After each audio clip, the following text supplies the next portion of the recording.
According to victims who cooperated with the FBI in that investigation, these documents in FBI possession, your possession, detail at least 20 men, including Mr. Jess Staley, CEO of Barclays Bank, who Jeffrey Epstein trafficked victims to, victims including minors such as Virginia Roberts Giuffre, may she rest in peace. That list also includes at least 19 other individuals, one Hollywood producer worth a few $100 million, one royal prince, one high-profile individual in the music industry, one very prominent banker, one high-profile government official, one high-profile former politician, one owner of a car company in Italy, one rock star, one magician, at least 6 billionaires, including a billionaire from Canada.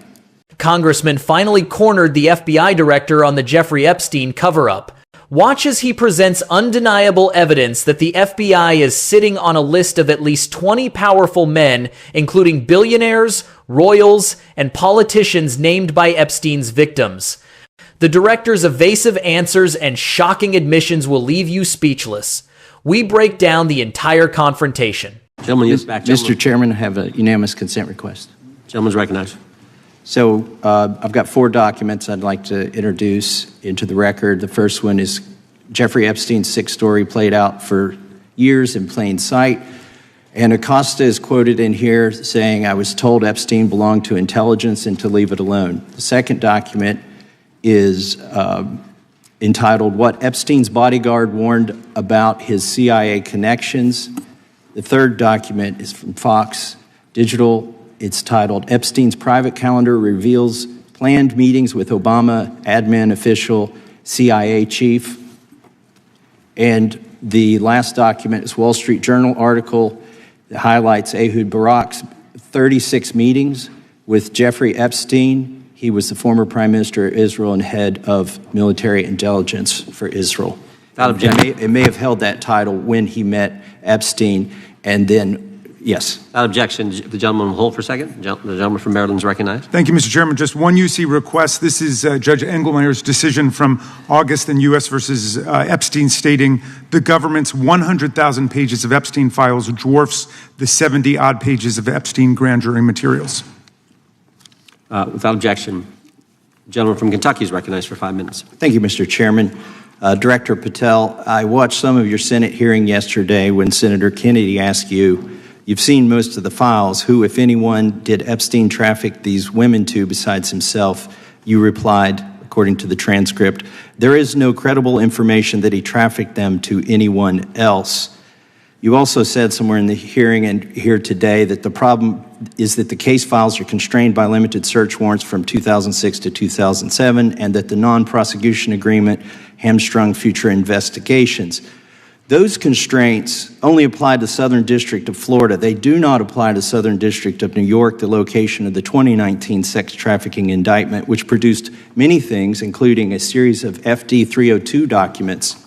According to victims who cooperated with the FBI in that investigation, these documents in FBI possession, your possession, detail at least 20 men, including Mr. Jess Staley, CEO of Barclays Bank, who Jeffrey Epstein trafficked victims to, victims including minors such as Virginia Roberts Giuffre, may she rest in peace. That list also includes at least 19 other individuals, one Hollywood producer worth a few $100 million, one royal prince, one high-profile individual in the music industry, one very prominent banker, one high-profile government official, one high-profile former politician, one owner of a car company in Italy, one rock star, one magician, at least 6 billionaires, including a billionaire from Canada. We know these people exist in the FBI files, the files that you control. I don't know exactly who they are, but the FBI does. Have you launched any investigations into any of these people, and have you seen these 302 documents? Sir, I have asked my FBI agents to review the entirety of the Epstein files and bring forth any credible information, and we're working with Congress not only to divulge that information and produce it to you, but any investigations that arise from any credible investigation will be brought. There have been no new materials brought to me launching a new indictment. So is the loophole here, or is it your assertion that these victims aren't credible, that the 302s maybe didn't produce credible statements that rise to a probable cause?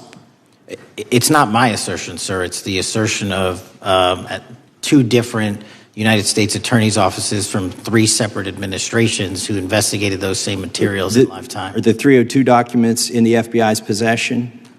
They reviewed all that, yes, sir. And so have you reviewed those 302 documents where the victims name the people who victimized them? If I personally know, but the FBI has. So how can you sit here and in front of the Senate and say there are no names? I said I named one today. I said we are not in the practice at the Department of Justice FBI of releasing victims' names. That is not what we do. We are also not in the habit of releasing incredible information. That's not what we do. But multiple authorities have looked at the entirety of what we have. Okay, I got to move on here. Were you present when the AG had the White House event when she released the binders to the social media influencers? I was, yes. So if you're willing to meet with social media influencers who stood to benefit from the sensational and sad stories of these victims, will you meet with the victims as well? The FBI will meet with anyone who has new information. Will you personally meet with them? The FBI and the professionals who are handling the cases will. Were you instructed that it was important to release the documents to the Oversight Committee on the day of my introduction of the discharge petition to release these files? I don't know what day that was, so no.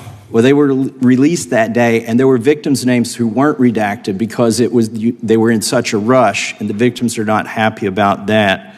Have you investigated any of the CIA connections? Have you seen the CIA file on Jeffrey Epstein? And if you wanted to see it, would they show it to you?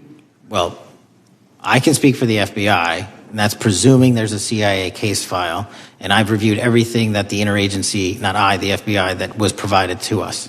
Would you be willing to look at the CIA file on Jeffrey Epstein? If there is such a file, and if it has not already been turned over to the FBI will look at any new investigative leads. Have you made any progress on the pipe bomb investigation January 6th? And have you made any progress on the motive of the Las Vegas shooter? As to the first, it's an ongoing investigation, and we have made progress. As to the second, sir, I'll have to get back to you. All right. Thank you. I yield back. Mr. Chairman, I have a unanimous Gentleman consent yields back. request. Unanimous consent request from the gentleman from New York. I ask unanimous consent to introduce an unsigned memorandum from July 7, 2025 that says we did not uncover evidence that could predicate an investigation against uncharged third parties with the insignia of the Department of Justice and the FBI.